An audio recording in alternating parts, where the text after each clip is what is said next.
अस्सलाम वालेकुम नाज़रीन, DMH न्यूज़ के साथ में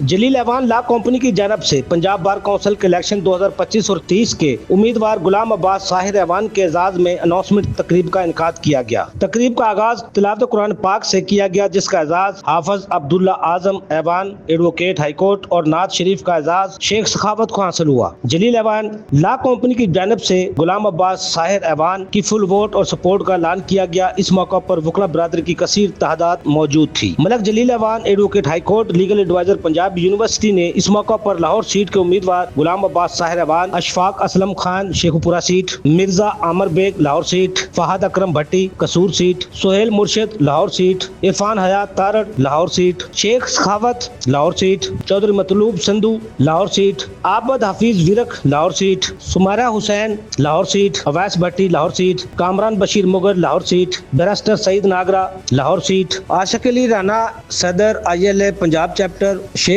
Adeel Shahid finance secretary ILA Punjab chapter, Khadim Hussain Sidhu Nankana seat, Faizanul Haq Dar member Punjab bar council Lahore seat, Rana Haseeb Ahmed Khan Lahore seat के अनाउंसमेंट करते हुए कहा कि जलील ऐवान लॉ कंपनी ऐलान करदा उम्मीदवारों की फुल सपोर्ट और हमायत का ऐलान करती है और हर मुहाज पर अपने उम्मीदवारों से मिलकर इलेक्शन में अपने उम्मीदवारों को कामयाब करवाएंगे। इस मौका पर गुलाम अब्बास साहिर ऐवान समेत दीगर उम्मीदवारों ने भी तकरीब से खिताब करते हुए कहा कि वोट देकर कामयाब करवाएं ताकि वकला बरादरी के मसाइल अवलीन तरजीहात में हल किए जा सकें, बार और बेंच का एतमाद बहाल हो, कामयाब होकर अपने मोहसिनों को याद रखा जाएगा। मजीद खबरों के लिए देखते रहिए DMH न्यूज़।